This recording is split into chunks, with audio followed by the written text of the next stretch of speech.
Healthcare Hustle, S2E2. We're here to talk to somebody else that we work with pretty often. He has a very different perspective from the usual stuff you get from me and Ron. He sees a lot of that construction side. So we're just going to interrogate him a little bit, throw some questions at him, and see what kind of stuff he comes up with. Jeff, are you in there? You guys look for me? Come on out. Everybody. Hey, Jeff. So, nice tie, love tie. You got to introduce yourself. What do you do? Where do you work? So I'm Jeff Raucci. I'm one of the owners of Bismark Construction Co. We've been in business for 40 years, and I've worked with these guys, at least Ronnie, for 10, 20. We wanted to bring you on as one of our early groupies. Yeah. When Healthcare Hustle Season 1 came out, Jeff was like, oh, yeah, that's really great. cool. Can I be on it? I was so jealous because you guys look great. But I also think this is kind of a great tool to educate our clients. So here's my question for you, though. When you start a project, if you start a healthcare project versus any other market sector, is it much different? At the end of the day, it's construction, right? Right. But and each type of project we do, whether it's educational, healthcare, they all have their challenges. Healthcare, and that's kind of why I like healthcare, because yeah, it's challenging, but they also appreciate. You get more appreciation back from the owner side as well. But yeah, right. You have to treat it a different skill set, because I always tell my guys, when something happens, right, in the field, it's knowing what to do, but it's also knowing who to call. Right? So healthcare, there's a lot of different parts, more moving parts, I think, at the end of the day. And what I like about our clients and the way we do these projects, which is more of like a CM, integrated building system, with a lot of these owners getting involved early. Typically GMP. Sure, it's good for us to be involved from the beginning, right? Not only for constructability, budgeting, but also filling in all those gaps, doing all that coordination early on. Yeah. Right? So when we give it to the guys in the field, they just go, and we're on to something else. Yeah, the misnomer of pre-construction is that, you're just given a price. Yeah. That's not the case. We want you guys there as soon as we are, and we push our clients to hire the CM as early as possible, because that's going to help the whole team. Everything. So I always say to my clients too, by the time I get it out to bid, I've already built it 3 times in my head. Yeah. So when you're writing your bid packages, they're more inclusive. They make more sense. And then you could, as you go along the way, there's certain things that are going to happen just from past experiences. We carry allowances and we cover ourselves. I always learned you have to have, you have to identify it and have a number for it. But and then with all the different vendors too, it's hard for you guys to go forward without getting all the information in. And sometimes we help drive that because it's of our relationships. Right. So what's your process there in kind of picking that team and putting it together to deliver that project? Experience. I mean, that's kind of why we work together. And lots of gray hair. Yeah, a lot of gray hair. I love gray hair. You're good. Yeah, I'm getting there. I got a little bald spot. Don't show it on camera. You actually were very, you were so helpful in this project. I mean, you and Ryan did a great job. Ryan, we did our work early. That's why it's seamless, right? The smart young guys make our job so much easier. Yeah, they do. Is that why you hired him? Well, you know what? All of a sudden, we're the old guys again. Right? Remember those guys? They were cranky, Ron? Yeah. Are we cranky? Yeah. Okay. Yeah. But in healthcare though, it's picking those guys that have that experience. For you as an owner and for the client, right? They need to understand that too, because there's so many other things besides the actual construction nuts and bolts. There's regulations. There's dealing with the Department of Public Health. There's dealing with local. Our favorite. Right. Yeah. Actually. But at the same time, you have staff around when projects are going on that are popping in and wanting to see what's going on and asking you questions. And that's got to be hard to manage too. Yeah, it is. Occupied spaces, but you manage them and you plan. Right.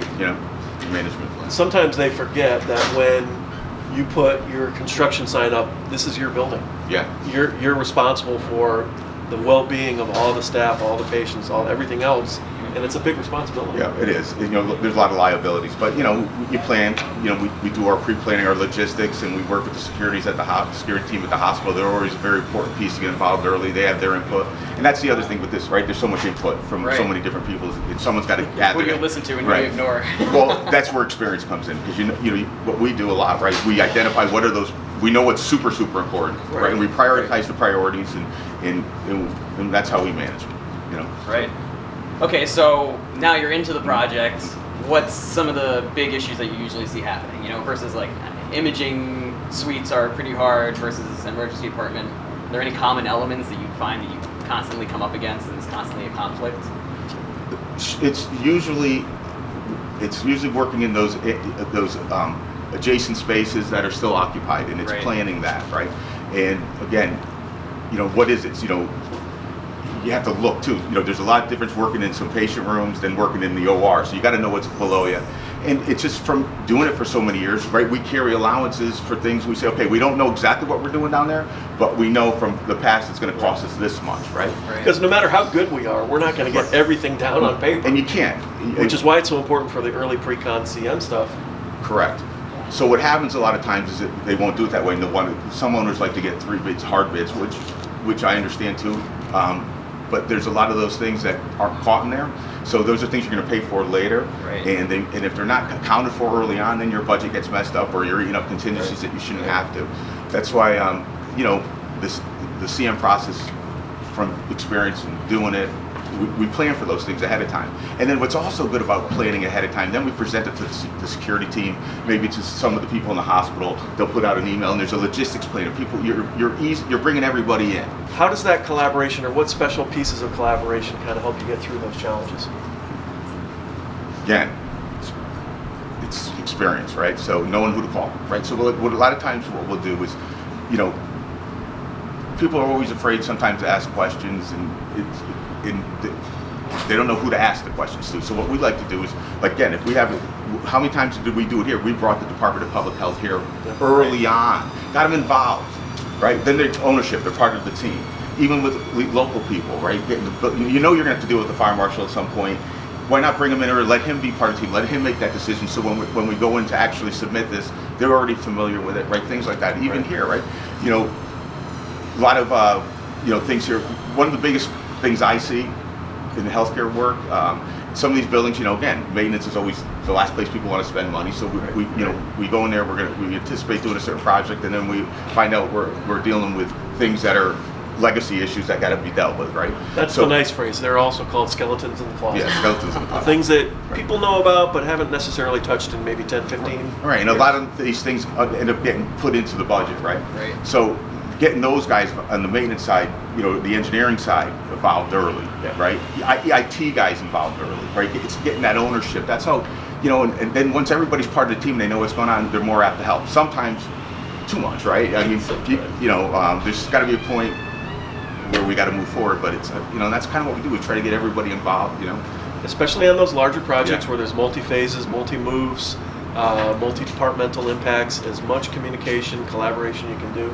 Right here, like for instance with this job, right, the main electrical feed came right through the main of our building. We had to relocate, but we planned early on, right? Right. And carried it in the budget, and understood budget. the implications and the phasing. So, but with that, you had a really great architect working with you. Oh yeah, so, and that's super important too. Again, Yeah, plug. Again, I don't want to call it niches, but I guess it is. I mean, it's, it's hard. When it's a hospital, there's no time to train somebody or bring somebody new and bring them along. Everything's so fast paced. You got to have a team that has that experience and knows how to hit the ground running.